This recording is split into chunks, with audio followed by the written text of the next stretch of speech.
Assalamualaikum warahmatullahi wabarakatuh. Alhamdulillahirabbil alamin. Hari ini kita bisa melanjutkan pembahasan tentang mata pelajaran IPS. Sebelum kita mulai pembahasan pada hari ini, marilah terlebih dahulu kita membaca basmalah bersama-sama. Bismillahirrahmanirrahim. Pada pembahasan mengenai pelajaran IPS hari ini, saya mengambil kompetensi dasar yang sama dengan sebelumnya, yaitu menganalisis perubahan sosial budaya dalam rangka modernisasi bangsa Indonesia. Dengan indikator atau pembahasan hari ini yaitu memahami dampak dari modernisasi. Jadi kalau sebelumnya kita bahas mengenai pengertian dari modernisasi dan contoh-contohnya, hari ini kita bahas mengenai dampak-dampaknya, baik dampak yang positif maupun dampak yang negatif. Dampak dari modernisasi, yang pertama adalah kita bahas dampak positifnya. Dampak positif di sini hanya saya akan bahas beberapa, walaupun ada beberapa dampak lainnya nanti kita bisa pelajari lebih mendalam mungkin dari sumber-sumber lain. Dampak pertama, dampak positif yang pertama yaitu perubahan perilaku dan cara hidup masyarakat dengan iptek. Kemajuan ilmu pengetahuan, teknologi dan informasi berkontribusi positif dalam memudahkan kehidupan masyarakat, baik dalam berkomunikasi maupun dalam bidang pekerjaan. Jadi tidak bisa kita pungkiri bahwa seiring dengan kemajuan ilmu pengetahuan dan teknologi, maka kehidupan manusia sebagian besar mengalami kemudahan.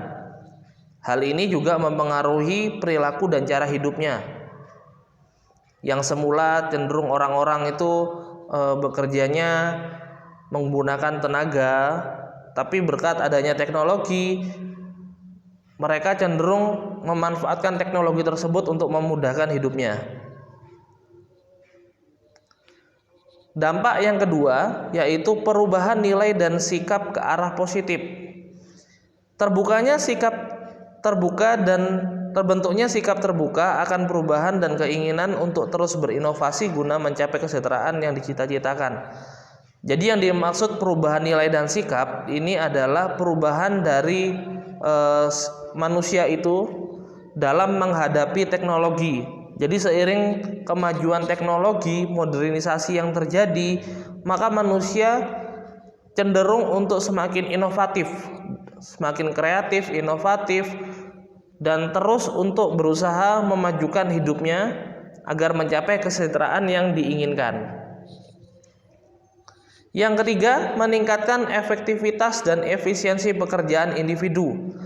Efektivitas dan efisiensi proses produksi dapat meningkatkan perekonomian suatu negara. Seperti yang saya bahas sebelumnya, bahwa dengan adanya modernisasi dalam ilmu pengetahuan, teknologi dalam segala bidang, mengakibatkan manusia dipermudah dalam banyak hal. Hanya perlu tenaga yang sedikit untuk menyelesaikan suatu pekerjaan, waktu yang lebih efisien, kemudian tidak butuh terlalu banyak tenaga atau sumber daya manusia. Hal ini tentunya juga akan berpengaruh terhadap perekonomian suatu negara. Jadi kalau yang diproduksi oleh pabrik-pabrik dari negara tersebut itu bisa dihasilkan secara cepat, kualitasnya terjaga, maka otomatis perekonomian negara tersebut juga akan meningkat. Sedangkan dampak negatif dari modernisasi, yang pertama adalah pergeseran nilai-nilai kebudayaan lokal. Modernisasi yang kian berkembang telah menjadi penyebab terkikisnya nilai adat istiadat dan kebudayaan lokal masyarakat Indonesia yang diturunkan secara turun-menurun. Dengan perkembangan teknologi yang semakin maju, maka cenderung masyarakat itu melupakan cara-cara lama, cara-cara tradisional yang sebenarnya tidak kalah berkualitas dibandingkan cara-cara yang modern tadi. Nah, ini sehingga nilai-nilai kebudayaan dari masyarakat yang sudah beralih dari cara tradisional ke cara-cara yang lebih modern mengakibatkan banyak hal dalam kebudayaan dan adat istiadat tersebut yang terkikis atau bahkan hilang dan terlupakan gara-gara kemajuan zaman.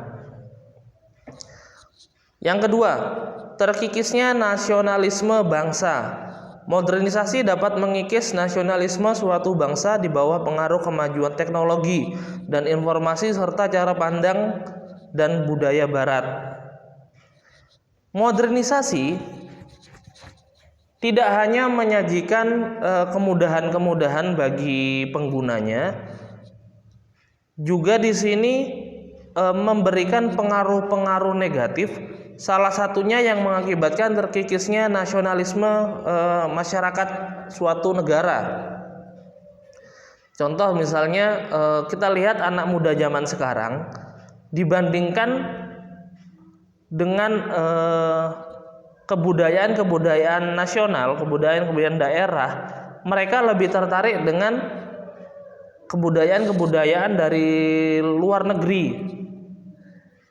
Itu terjadi karena kemudahan informasi yang mudah mereka terima. Jadi seperti budaya kayak budaya barat, kemudian yang kayak Korea, Jepang, itu budaya-budaya tersebut yang banyak masuk ke Indonesia sehingga mengakibatkan generasi muda zaman sekarang banyak melupakan budaya-budaya Indonesia atau mengurangi atau menyebabkan nasionalisme dari generasi muda menjadi terkikis atau berkurang bahkan bisa hilang. Yang ketiga, bias westernisasi.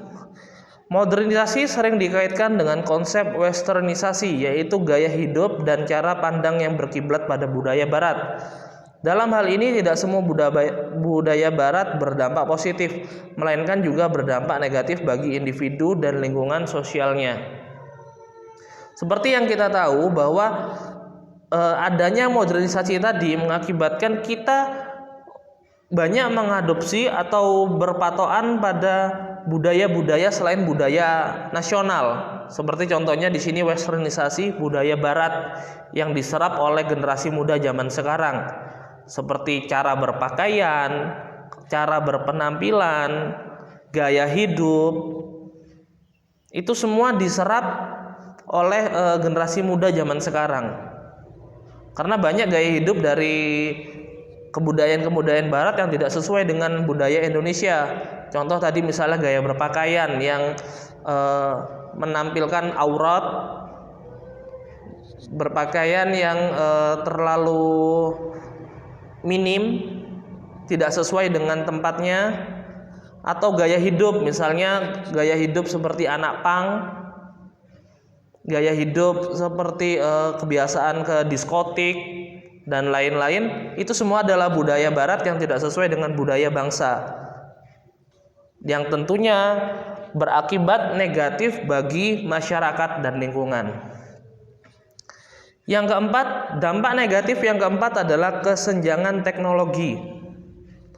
Kesenjangan ekonomi dan sosial terkait akses, penggunaan atau dampak teknologi informasi dan komunikasi. Jadi yang dimaksud kesenjangan teknologi adalah itu, kesenjangan atau perbedaan dalam hal ekonomi atau sosial terkait akses, penggunaan atau dampak teknologi informasi dan komunikasi. Kita tahu terjadi perbedaan yang cukup terlihat jelas antara satu daerah dan daerah yang lain. Kita anggap saja misalnya daerah perkotaan dengan daerah pedesaan. Di sana sudah terlihat perbedaan teknologinya. Di daerah perkotaan masyarakatnya teknologinya sangat-sangat maju, sedangkan di daerah pedesaan yang tertinggal dari informasi dan komunikasi, maka dia akan semakin tertinggal dalam hal ilmu pengetahuan dan teknologinya. Ini yang dimaksud dengan kesenjangan teknologi, adanya perbedaan antara suatu wilayah dan wilayah lain dalam hal teknologi atau informasi dan komunikasi tadi. Insya Allah itu beberapa materi mengenai dampak positif maupun negatif dari adanya modernisasi. Semoga bermanfaat bagi kita semua. Ada kurang lebihnya Ustadz mohon maaf. Marilah kita akhiri dengan membaca hamdalah bersama-sama.